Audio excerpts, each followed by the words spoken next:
Wilson replacing Shannon Martin tonight. After an 11-week strike, employees at Ontario's public broadcaster have voted to accept an offer, and they'll be back to work tomorrow morning. Everybody pitched in, everybody worked hard. People were on the virtual picket line, the real-life picket line. We'll bring you the details as well as reactions from the union. Plus, to my call, there's maybe 1 or 2 appointments in the entire GTA and nothing in my neighborhood.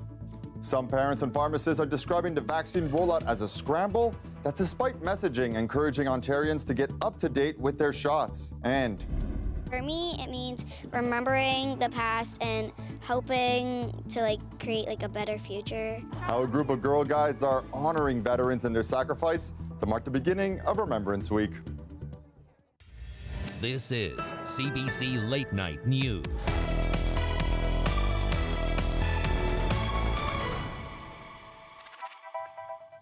And we'll get to these stories in a moment, but we begin in Gaza, where the wait continues as the gates at the Rafah border point remain shut for the second straight day. Gazans and foreign nationals, including Canadians, are being denied access. And now officials say that Tuesday may be the earliest some foreign nationals will be able to leave. CBC's Tom Perry has the details. All packed up, but going nowhere. A Canadian mother and daughter arriving on the Gaza side of the Rafah crossing with their passports in hand. My daughter and I have Canadian citizenship, she says. We've been struggling for 5 days, going back and forth to the Rafah crossing. But the border was closed again today, leaving Canadians and others still stranded. It's a very sad decision to suspend evacuations because the situation is dangerous, says this Palestinian man who holds German citizenship. A dispute over security guarantees for injured Palestinians is reportedly part of the reason for this shutdown. This after Israel struck an ambulance Friday, which it says was being used by Hamas. The Palestinian Red Crescent says it was taking patients to Rafah. Canadians in Gaza and their families back home are caught in the middle. It's a very frustrating time. Sama Al-Sabah has been trying to get her 73-year-old father out of Gaza. She was told her dad could leave Monday if he could get from northern Gaza to Rafah. Then she says her father got a phone call. They contacted my father yesterday and they told him there has been delays because of the borders being closed today, so you'll be pushed back to Tuesday. Each day the border is closed, the backlog gets bigger.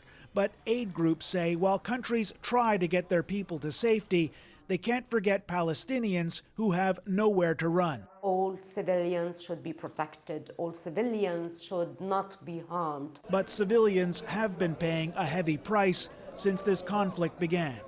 As this conflict approaches the 1-month mark, Canadians in Gaza say they're just trying to get out of the way.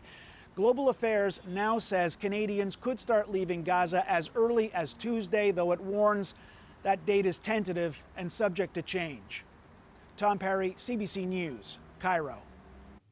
And U.S. Secretary of State Antony Blinken heard another demand for a Gaza ceasefire today, meeting Palestinian President Mahmoud Abbas. It was unannounced in the West Bank. Blinken rejects a ceasefire. Abbas said it must happen immediately, calling Israel's campaign a war of genocide. Gaza officials say 9,700 have now died. Palestinian reports call today's bombardment unprecedented. Internet has failed yet again. Israeli forces say Gaza City is now fully encircled and the enclave effectively divided between north and south. They also presented images purportedly showing Hamas infrastructure built beneath hospitals, and alleged hundreds of rockets aimed at Israel have landed in Gaza. We turn now to some news here in our province. After being on strike for 11 weeks, TVO employees at Ontario's public broadcaster will be going back to work tomorrow. This after employees represented by the Canadian Media Guild voted to accept TVO's offer. TVO's branch president with the CMG says members felt they couldn't stay on strike and achieve a higher hike. They gave us another below inflation wage increase, but we didn't feel we could stay on strike and get more, mostly because we are fighting a fight against the provincial government and we're only 74 members. So there's only so much you can do when the House always wins. The accepted offer includes a wage increase of 7.7% over 3 years, as well as $500 a year for training per employee. CMG represents around 70 journalists, producers, and education workers at the Ontario organization. To Whitby now, where Durham Regional Police are investigating after a 34-year-old woman was found dead at a home last night. Police say a man went to a local police station to speak to officers, and after the conversation, police visited the house and found the woman dead. The 33-year-old man was taken into custody and has been charged with second-degree murder. Police did not explicitly say the death was a result of domestic violence, but in the press release, they note November is Domestic Violence Awareness Month and encourage anyone who is a victim to reach out. And some parents say booking an appointment for their kids to get the latest vaccines has been a rather prickly process. Last week, the province announced Ontario residents who are 6 months and older can now receive a free flu shot and an updated COVID-19 vaccine. But as Talia Ritchie reports, parents are describing the appointment process as a scramble, while some pharmacists say the entire rollout has been unorganized. Obviously, I'm quite stressed. This Toronto parent says despite messaging encouraging Ontarians to get up to date with their shots, booking an appointment for her child hasn't been easy. Every time I called in last week, no new appointments were added, no new appointments were added. Anytime I called, there's maybe 1 or 2 appointments in the entire GTA and nothing in my neighborhood. The Ontario government said flu shots and the most recent COVID-19 vaccines would be available across the province starting Monday, and that residents could book them at many local pharmacies, public health units, and doctors' offices. It's a lot of just calling random pharmacies to see if they're offering vaccines, but I'm having a really hard time finding anyone who will vaccinate a child under the age of 2 at the pharmacy. So it looks like the provincial booking system is the only route to do so, but their appointment availability is incredibly limited. So the supply of the vaccines has been very irregular. This local pharmacy owner has been frustrated too, blaming a change in distribution and an unorganized rollout. We're not really able to keep up with appointments or make appointments available to patients if we don't know what we're getting. It's been, very, very slow in terms of distribution. As a consequence, it's been very, very slow in terms of providing appointments for patients as well. The Ontario Pharmacists Association says there have been some logistical challenges, but say they've been in contact with the province and are confident the rollout will be smoother in the coming weeks.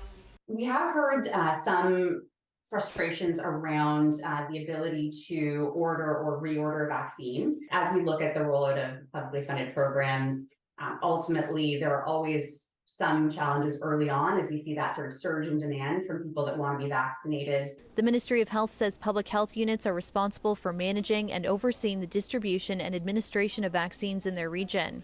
Adding new appointments are regularly being added to the COVID-19 vaccination portal, and that pharmacies and other providers can request additional vaccine supply should they need it. As respiratory illness season draws closer, Bassian hopes these shots are more accessible urgently. For my child who's in daycare, he's coming home with some sort of illness every other week, it feels like. So anything that I can do as a parent to keep him safe, to keep my family safe, is incredibly important to me. Talia Ricci, CBC News, Toronto. And in other news, residents in York Region are returning home after being evacuated earlier today from a nearby construction site where roughly 30 unoccupied units were engulfed. The fire broke early this morning, quickly escalating into a 3-alarm blaze. At least 60 firefighters were deployed to the townhouse. Crews were faced with a large plume of smoke and high-rise flames.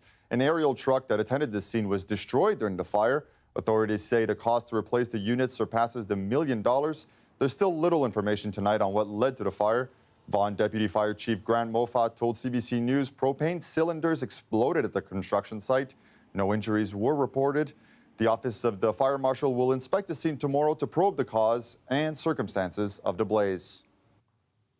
And police in the GTA are reminding the public to check their Halloween candy after reports this weekend of at least 2 tempered treats.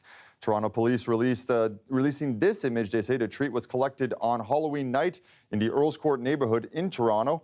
Authorities say an adult sustained minor injuries after eating the candy. And yesterday, Peel Police released this image of a needle that was found inside a chocolate bar. Police believe the candy was collected in Mississauga. No arrests have been made so far. And there is ongoing political fallout over a plan to pause the carbon tax on heating oil by the federal government. MPs will be voting tomorrow whether to expand that break to all home heating. CBC's JP Tasker has more on what leaders are saying. A move from Western Canada to rural Nova Scotia has left Barry Ruger with sticker shock. It is so expensive, and we know that for the long run, we really can't afford to pay that much. Last winter, it cost Ruger nearly $5,000 to fill up his home heating oil tank. Ottawa's pause of the carbon tax to help people like him may not be enough. I think they need a lot more help than just a few cents a liter on their heating oil. Federal data shows just 3% of Canadians use oil to heat their homes. The numbers are a lot higher in Atlantic Canada. Nobody can say that it's being implemented fairly today. That's left other provinces frustrated. The way to do that is for the Prime Minister to do the right thing, to be fair to all Canadian families, and to extend his carbon tax pause to all sources of heating oil. That's where the Conservative leader comes in. Who's ready to axe the tax? Pierre Poilievre has a motion before Parliament to apply the tax break to all forms of home heating. I think it's okay if we recognize that some policies have a disproportionately positive impact on some regions of the country. The Prime Minister announced a 3-year tax pause surrounded by Atlantic Canadian MPs, arguing it gives people time to switch to heat pumps. That's something every Canadian on oil can benefit from, says a senior minister from the region. This is a smart approach to move forward with the transition towards heat pumps and to see if we can get off home heating oil as a country altogether. Ruger's open to a subsidized heat pump, but the paperwork involved is just overwhelming to get into any of these programs. Poilievre's motion to expand the carbon tax pause isn't expected to pass, but the fight isn't over. Some premiers are threatening to withhold the levy until there's a nationwide reprieve. JP Tasker, CBC News, Ottawa. And members of the Six Nations of the Grand River Reserve have voted for their new elected chief. Cherry Lynn Hill, a certified First Nations addictions counselor, will serve a 4-year term as the new chief of the elected council. In a Facebook post, she said she was grateful to embark on this journey, pledging to be a leader dedicated to serve her community with honor and responsibility. During a pre-election debate, she said her top community issues were mental health and addictions, housing, language and culture, and economic sustainability. Six Nations of the Grand River is the largest First Nations reserve in Canada, with over 12,000 people living in the territory and 25,000 band members.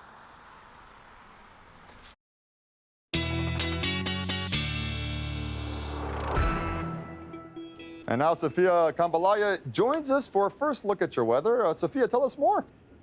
Yeah, it's that time of year again, Gregory, where we have fallen back with the time change. Everybody's a little bit groggy. Also a good time to change that smoke alarm and the batteries in those if you haven't already. Also the time when we talk about that slippery slide back down to the cool down. We have a lot to talk about in the forecast today. Cool down in the long range, but first, yes, not a good time to be raking the leaves. On Monday, Gregory, the rumors are true. We have a soggy day right around the region, really all across Ontario, Nickel Belt and South. This is a warm sector that we are in. This Alberta Clipper snow to the north of Timmins, but really a soggy day, 10 to 20 millimeters of rainfall throughout the day. Even into your Tuesday morning commute, that rain sticks around heavy at times. East end of the GTA up to eastern Ontario. We cool down and calm down for Tuesday, but until then, it's a southerly flow. Winds will be very gusty around any of the shorelines, so put in those Halloween decorations if you haven't done so already. I'll tell you about what the temperatures are going to do within this warm sector. A balmy 16 degrees in Windsor for your Monday and a couple degrees above seasonal in the GTA as well. It won't last long. I'll have those details in the long range. Gregory. All right. Thank you very much, Sophia. You're welcome. So no stone left alone. That was the mission for dozens of Girl Guides who adorned a headstone at a gravesite where thousands of veterans rest, sprouting poppies to mark the beginning of Remembrance Week. We're here to remember the past and who fought for us. They helped us have this country today. If they didn't do their sacrifices and their contribution, none of this would exist. They were the ones who took their own lives, who could have been like someone like me, who already enjoyed their life but decided that they wanted to help our country. It's meaningful for them. Some of them are shocked at how young some of these veterans are and wondering how they're a veteran at such a young age. For the girls, it just teaches them about empathy and also about our history and making sure that they understand what veterans did for us in the past, and this is just their way of making sure that they're not forgotten. As we know, bike lanes have stirred up no shortage of controversy in Toronto, and now a petition has thousands calling for the city to rethink its Bloor bike lanes in Etobicoke. But many are also saying it's a chance we have to ultimately embrace the bike. Patrick Swadden has a story. It has different speeds on it. Many remember Doug Ford's 2019 foray into cycling when TVO paired him up with federal NDP leader Jagmeet Singh for a journey of discovery on Toronto's bike lanes. But earlier this week, get rid of those bike lanes on Bloor and Etobicoke. I think we see one bicycle come through there every single year. And turns out he's not the only one frustrated by the lanes. Over 10,000 people signing a petition to reevaluate the Bloor bike lanes in Etobicoke. Cody McRae is a local real estate agent who started the petition. It wasn't really well implemented. The city could have done a way better job of actually consulting with our neighborhoods. McRae says he's spoken with many locals and business owners who complain that the lanes have reduced traffic. And while McRae says he's a cyclist himself and isn't against bike lanes, businesses are suffering. They are down. There is a reduced footfall traffic there, and we are just being neglected. And we're asking the city just to be reasonable and come out and see what's being implemented and to create a more balanced approach to it, because a lot of us want to have them peacefully coexist together. the city said in a statement to CBC News, the city has undertaken extensive business and community consultation for the Bloor Street West Complete Street Extension project, which aims to improve safety for people walking, cycling, and driving, adding that adjustments to signal timing will be made to mitigate traffic delays. We appreciate that it's inconvenient in the short term while we have this transition, before the signal timing gets changed, before people say, I'm going to take a different route, or I'm going to carpool or take transit. The city also says studies concluded bikeways increase the number of cyclists and improve safety and economic impacts for local businesses. But Cole says that there are bigger issues at stake. Our country, for the first time, has climate refugees.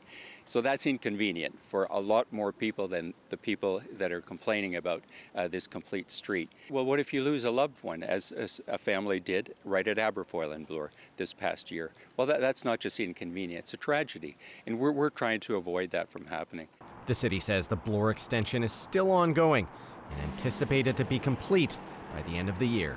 Patrick Swadden, CBC News. So there's a sprawling new hangout spot for the 7 orangutans who call the Toronto Zoo home. And as Talia Ritchie shows us, the space is the first of its kind for the zoo. We're at the new Toronto Zoo's orangutan habitat, outdoor, first of its kind in Canada. And we're excited to have a chance to design this with the Toronto Zoo.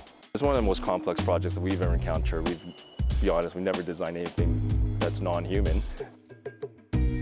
It's 13,000 square feet, which doesn't sound that large, but for an outdoor habitat, actually is quite nice space to create enough variety. What are you most excited about in terms of how visitors will experience this design? When you're coming into the habitat for the first time, especially the space, you'll have this area called a plaza, and this is the first opportunity to have a site, possibly with an orangutan above you.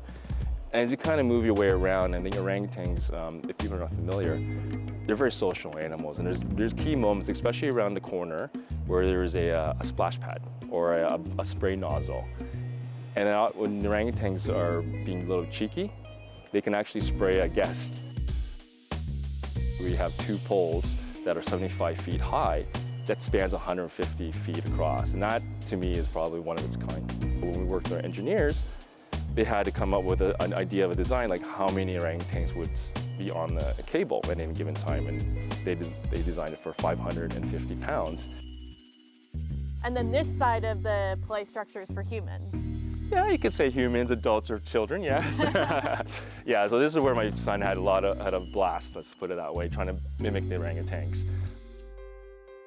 How is this habitat different from other areas of the Toronto Zoo? It's outdoor, it's not covered, we integrated it with the natural environment. We placed the habitat in natural rouge forest, and the most natural looking space of our habitats, I feel, and really allows the orangutans to act naturally, perform behaviors that they would in the wild.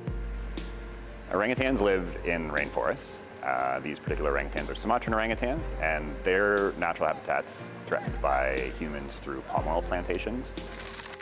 tearing down rainforests to plant palm trees for palm oil. And so our message to the guests is to buy their palm oil from sustainable sources, and those prevent the destruction of rainforests.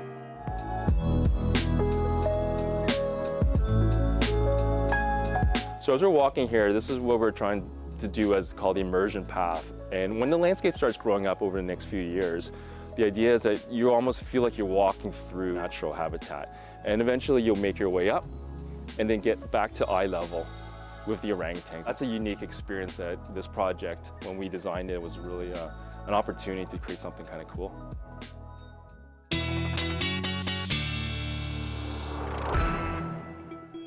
Well, so Sophia, what are we thinking? Are the orangutans, will they enjoy the next few days' weather? Well, it won't be tropical of sorts, but at least we have a bit of a warm-up. A couple degrees above seasonal is the best we can do, but the orangutans won't like the single-digit highs we have later on in the work week. It's a 1-2 punch this week, Gregory, with not one but two systems, the second having more of a winter flavor. Monday, 16 in Windsor. You can call that tropical. You won't see anything quite that warm, really, maybe now until next season. Double digits into the GTA. We stay that way into the overnight. We are still in the warm sector of this soggy Alberta Clipper. This is system 1 out of 2. Snow far north of Timmins. We talked about that earlier in the show, but I want to talk about what happens after your rainy Monday. Tuesday, clouds build in, high pressure sets in, but it's a cool air high pressure, bringing in Arctic air from the north. It primes the scene for the next system waiting in the wings. It'll be a Wednesday night into Thursday story, a potentially potent Colorado low where we could expect a wintry mix and a wintry cocktail for anywhere north of Barrie and east towards Ottawa. For the GTA and south, this is the potential of being a heavy rain event. Barrie and north around the Georgian shores, periods of ice accretion, ice pellets, and even snow. And for some of you, where that colder air is present in Ottawa, this could be an all snow event. It's still too early and very track dependent, but of course we'll have our eyes on it. Single-digit highs, that snow for the second or third time this season in Ottawa, but so far looking clear for next weekend for many communities for Remembrance Day. Gregory? Thank you so much, Sophia. You're welcome. And that's our show for you tonight. Thank you for watching. And before we go, we want to take you to a big celebration at Nathan Phillips Square. For the Diwali Festival of Lights, the event featured entertainment, food, performances, and fireworks.